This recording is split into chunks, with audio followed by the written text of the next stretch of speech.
Enough days have passed since the latest expansion came out, as well as the first hotfix to Warlock, so now we can really see what the best decks in Hearthstone are in the new Badlands expansion. In this video, I will give you 5 of the best decks in Hearthstone right now, show you their mulligans, win rates, as well as some general tips for them, so you guys know how to play better with and against those decks. So if you're serious about Hearthstone, drop a like and subscribe to the channel. And don't forget you can hire me for some Hearthstone coaching. Now, let's check out the decks. You are not prepared! Now, we're just gonna start off with stating the obvious. Paladin right now is king. Like, in the top positions, Pally is just killing it. Like, look at this nonsense. 68,000 games with over 60% win rate, so needless to say, something is gonna be getting touched for Paladin really soon, so I'm not even gonna include it in the top 5 decks, cause definitely something is happening. You guys can check out my latest videos on Pally. I've done a video about this one, I've done a video about the giant variant, I've done a video about most of the good Pally lists out there right now. Like, you can see all sorts of good Pally lists out there right now, including Highlander is doing great even though the sample size is small. Showdown Pally with the giants is doing really well. Aggro Pally with some new cards. Aggro Pally with no new cards. Urban Paladin is doing great. Like, anything Paladin right now is just above 59% win rate, which is just crazy. So definitely something is getting touched, and I think a lot of things are actually gonna get touched. Like, maybe Countess is gonna get reverted back. The invitations used to cost 3 mana back in the day, so that might happen. Crusader Aura definitely sounds a little bit too good than it's supposed to be. I don't know, Boogie Down might get changed somehow. Probably not though, but a lot of things are gonna have to get touched for Pally for it to really get toned down, because like I said, anything Paladin right now is just doing great. With that out of the way, let's start with the first best deck, which is actually Highlander Shaman, which is very interesting, and I do believe this is solely because Warlock is no longer popular. This deck actually has over 1000 wins with about 63% win rate, which is really strong. And this list is a 30 Highlander, so naturally it is gonna be quite expensive like all Highlander decks, but it's definitely very powerful. The gist of the deck is you have plenty of good control tools. We obviously have Reno at the end, we obviously have Dr. Holiday, and we're also running ETC on this one, and what you're choosing here would be an extra Framester, and this is probably so you can play around Highlander decks better.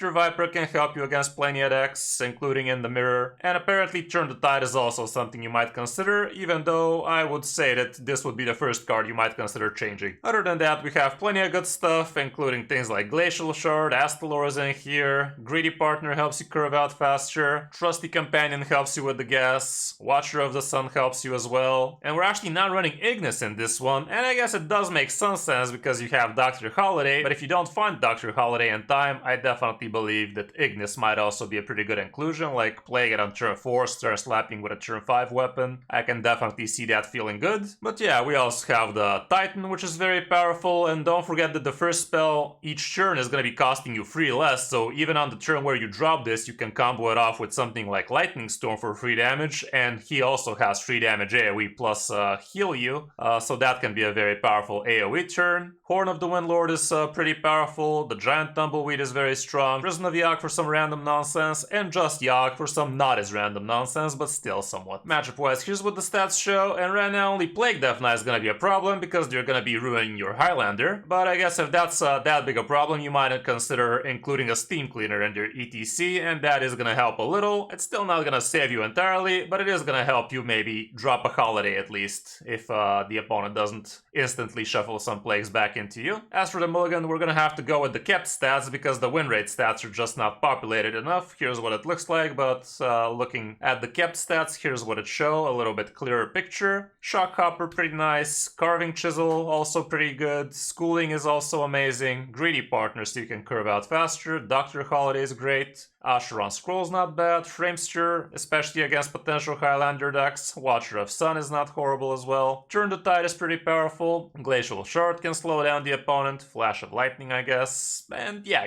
you're basically seeing the stuff all around. Be mindful about what you're playing against, and depending on the matchup, you might want different control tools. As for one on the coin, it's not much different. Yeah, it's literally the same thing as kept. As for the win rate, here's what the stats show, and again, they're not populated enough, but it gives you some sort of idea. For other good shaman decks, like I said, this is very powerful at 1600 games.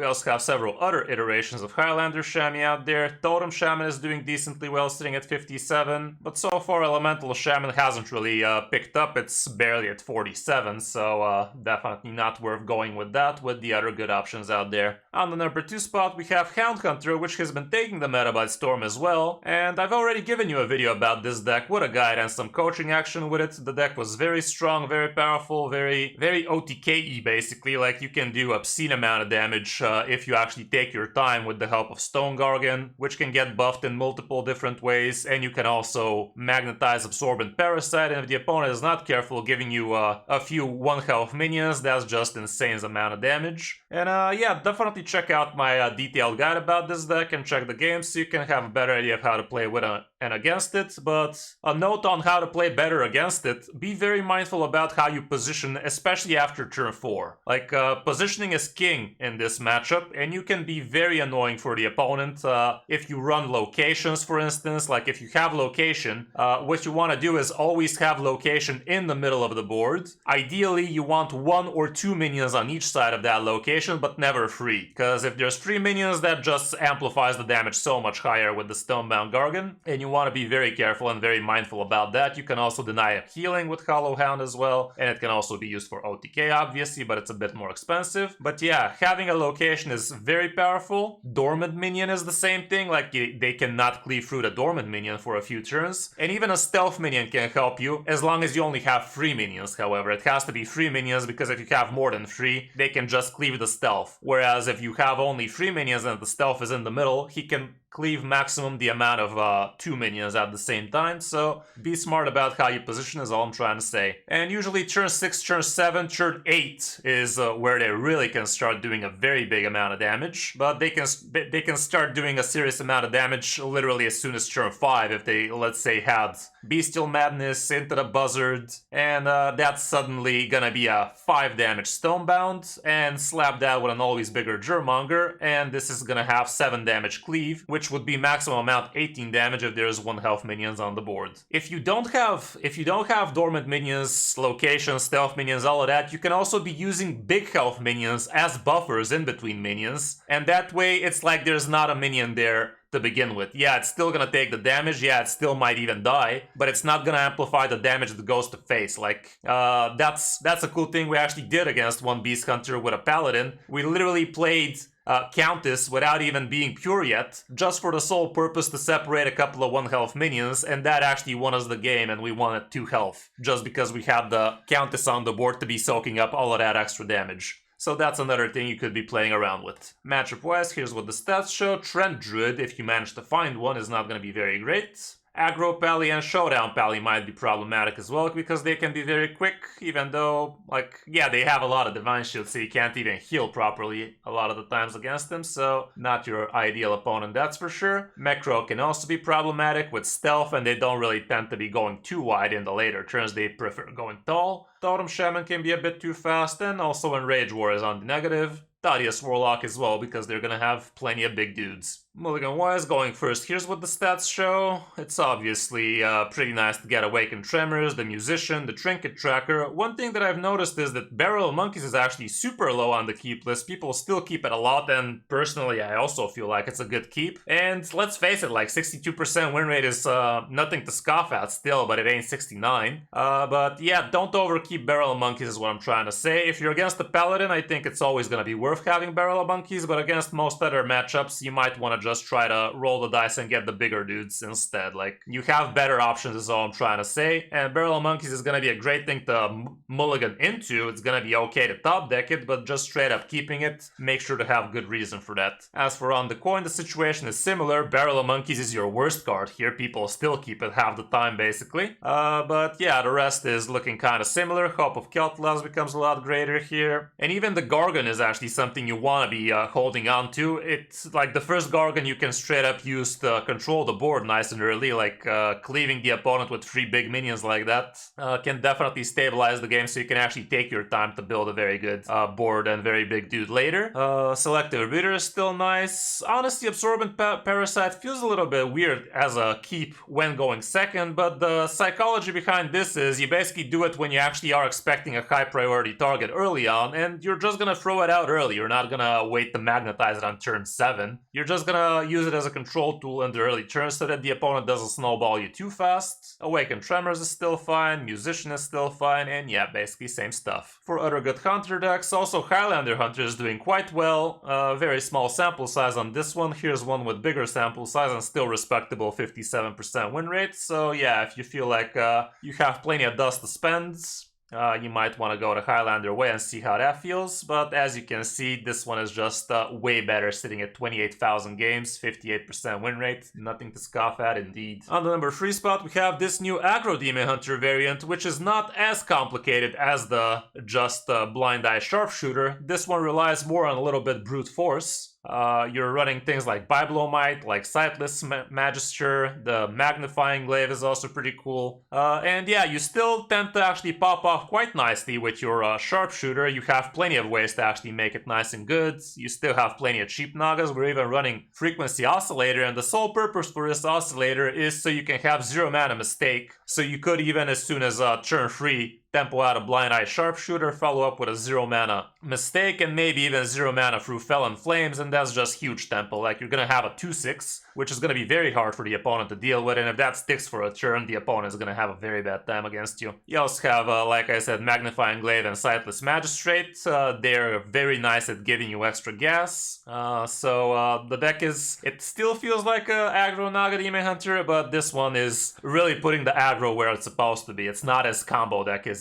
it is with the Sharpshooter. You can actually win games without even getting the Sharpshooter. So that was something a lot of people complain about this deck, and this kind of solves that problem. Matchup-wise, not that much stats, but Showdown Paladin is going to be rough because they have good AoE against you and very big dudes with a couple of giants super early, and they can also use the Showdown to actually tempo out your even 2/6 Sharpshooter if you manage to buff it. So I guess that's why this is a little bit on the iffy side, but all around you should be able to climb if you know how to play the deck. It's, again, not very easy. Mulligan-wise, here's what the stats show. It's not super populated, but it still gives you a good idea. Sharpshooter is still a great keep. The Miracle Salesman, he's in here because he gives you a 1 mana tradable, basically, so you can cycle through your deck a little bit faster. You could also use it for Biblomite discard like that, and that's also a good keep. Sightless Magistrate can make a lot of sense, especially against slower opponents, because you're not going to give them any benefit, whereas you're going to be drawing 3-4 cards maybe if you're lucky. Mistake, kind of okay keep, especially if you have Frequency Oscillator to make it into a 0, but you definitely don't want to just straight up tempo it out on the board. Like, it's not what it's in here for. With Vicious Litter Spear, it's a much more desirable thing to be doing on turn 1, like the opponents usually freak out, overcommit, coin out some removal for it.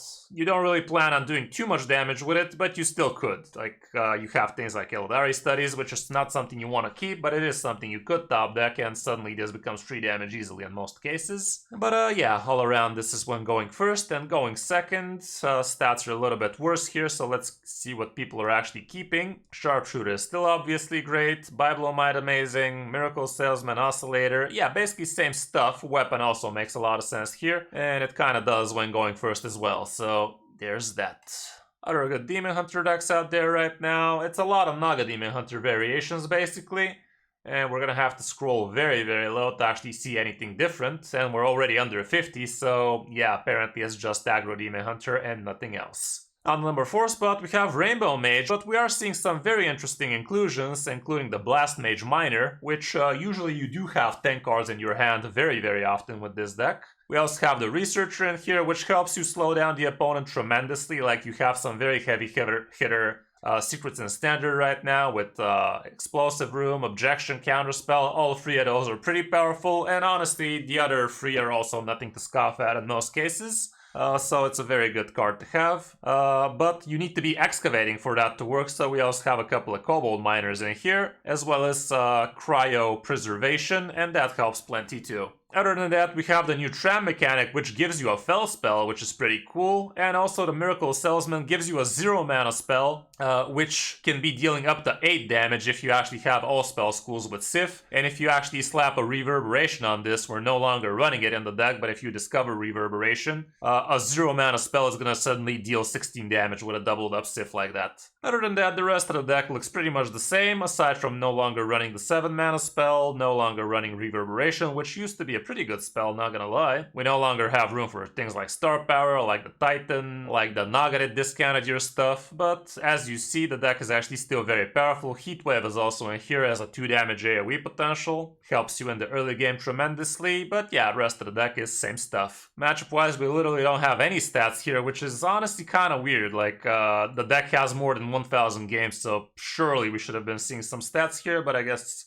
a little bit messy. As for the mulligan, again, we're gonna have to rely on the kept stats, and going first, here's what it looks like. The Excavate package is pretty nice, your cheap minion is obviously great, Cryopreservation can help you as well. We're also running the location in here, didn't notice that at first, but that also makes a lot of sense. And depending on the matchup, you might even consider the creation, I guess. As for on the coin, again, according to the kept stats, Tram mechanic is great, so you can get the Fel spell nice and early. Prismatic Elemental helps you as well. Basically all the good early game cheap minions. Geyser, location, creation, and sometimes even Discover of Magic, even though it's not the most amazing thing in the world. For other good mage decks, it's plenty of iterations of Rainbow Mage. We can also see just straight up Mining Mage, and this thing is 40, not Highlander, just straight up 40. And that's doing okay, it's at 56, so you could try that if you feel like it. There's also Secret Mage sitting at some respectable stats, even though it was a lot better against the Warlock meta, because you could play easy objections against them over and over again. And that's about it for Mage. I did think Elemental Mage is going to be picking up, but so far that is far from the reality. And on the last spot, we actually still have Plague Death Knight doing pretty well, especially against Highlander decks. And this is the triple Unholy variant, which has been performing best. The deck is not much different from what it used to be back in the day. It literally doesn't have a single new card in here, but the stats for it are actually pretty decent still. Like, almost 1000 games, sitting at almost 59% win rate, and we also have a 56% with a bigger sample size. This one is running new cards like Reska, like Harrowing Ox, and all of that interesting stuff, but as you can see, for the last 3 days, this has been performing better than that, so that is why I'm showing it to you. No need to really talk about it too much, like you're basically trying to counter Highlander decks mostly with this. It's actually performing decently well against Paladins as well, especially if you find your weapon nice and early. And yeah, don't solely rely on your Plagues, guys. Like, the Plague is a nice little extra benefit of playing this deck, but the main reason why this Plague deck is doing so well is things like Chained Guardian gets the drop as soon as turn 5, turn 6, you can literally overwhelm the opponent. Lord Marigar helps big time. Sylvanas it can be great tempo for you and negative tempo for the opponent. Like, it's not just shuffle Plagues and feel good about how much you've shuffled into the deck. Sometimes you can literally win without them drawing a single one, so don't over rely on the Plagues. They're nice, but it's not your main win condition. Like, it's just a downside for the opponent to actually draw heavy. But for that downside to really shine, you have to also be tempoing on the board, so try not to be slow is what I'm trying to say. Matchup-wise, here's what the stats show. We don't have that much, obviously, but we can see the Dragon Druid is not going to be super good against you. I guess if we go down to since the expansion came out, we can also see we're good against, obviously, Highlander decks. We were decent against Mining Warlock, now even better. And like I said, against Aggro Pal, you're doing very well. As for the mulligans, here's what the stats show there. And again, on the kept side, we can see that the good play cards are going to be great. Body Bagger, a very nice one-drop. Battlefield Necromancer is also good. Tour Guide is able to give you a corpse as soon as turn 1. Down with the Ship is always going to be great, especially since it doesn't pollute your Magata pool. And yeah, going second, however, the situation is not that different. And it's honestly same stuff, like the kept stats usually look very much alike. The win rate stats, however, do differ a bit. Like, here's what they show here, but again, they're not super clean. For other good Death Knight decks, we also have Blood Highlander Death Knight doing decently well with 56% win rate. Have plenty of iterations of Plague Death Knight, and we're gonna have to scroll quite a lot to see something different. And here we see other variations of Highlander Blood DK. And on the second page, the decks are just not good. It's hilarious to be seeing how many streamers were actually screaming at you how good Rainbow Death Knight is supposed to be. But yeah, let's look at how good Rainbow Death Knight really is. Yeah, that is why you don't rely on opinions, guys. Stats is where the real money is at, so again, if you're serious about Hearthstone, subscribe to the channel. For the decks we haven't mentioned today, moving down to Druid, we can see that the best performer is still just Dragon Druid. It's not as amazing as it used to be. I think the meta shifted against faster Pally decks, and that's the reason why Druid has been hurting a little bit. Highlander Druid is still doing decently well, not very much sample size however. Other variations of just Dragon Druid are doing well. And we also have Trent Druid, which is also doing decently well, sitting at almost 56. Moving down to Priest, Undead Priest is the best performer, very small sample size however, so take it with a grain of salt, but the really decently sized sample size shows it sitting at 54, which is still respectable, but not as amazing as the decks I showed you so far. Control Priest is also out there still with mixed feelings, not that big sample size, but around 55, 56, so it's definitely playable if you enjoy that playstyle, you monsters. Highlander Priest, however, not that amazing, so there's that. As for Rogue, Mech Rogue is the best performer, sitting at almost 58%. This is the Thunderbringer variant, so very high rolly, but not so often. Miracle Rogue is the second best performer, not that amazing though, it does run Draka and whatnot, but it's barely at 53. We also have Wishing Rogue, and as you see, it's random bullshit fiesta, as it should be. Same with Ogre Rogue, not that amazing. Again, plenty of people said it was gonna be great, it is not. With Warlock, the best performer still is Mining Warlock, but also Thaddeus Warlock is looking respectable at about almost 54. It is playable, but just not amazing. Curse Warlock is also out there with not much sample size. Highlander Warlock also kinda ass. So yeah, basically stick to Mining Warlock. It's not as amazing, but that's what the stats are for now. And last but not least, we still have Enraged Warrior doing quite fine, with decent stats, not that decent sample size however. Control Warrior is doing great with Excavation Package. But that's about it for Warrior right now. Like Rock and Roll Taunt Warrior, kinda ass as well, sitting at 50, so keep that in mind. So that's gonna be it for this video, guys. Hope this helps you figure out what you want to be playing in the new Hearthstone expansion. Be careful crafting too much, because we should be hearing about nerfs maybe in a week. So yeah, try to save your dust as much as you can so you don't fall flat. Thanks for watching. I'm Kris05, and I'll see you in my next video or stream.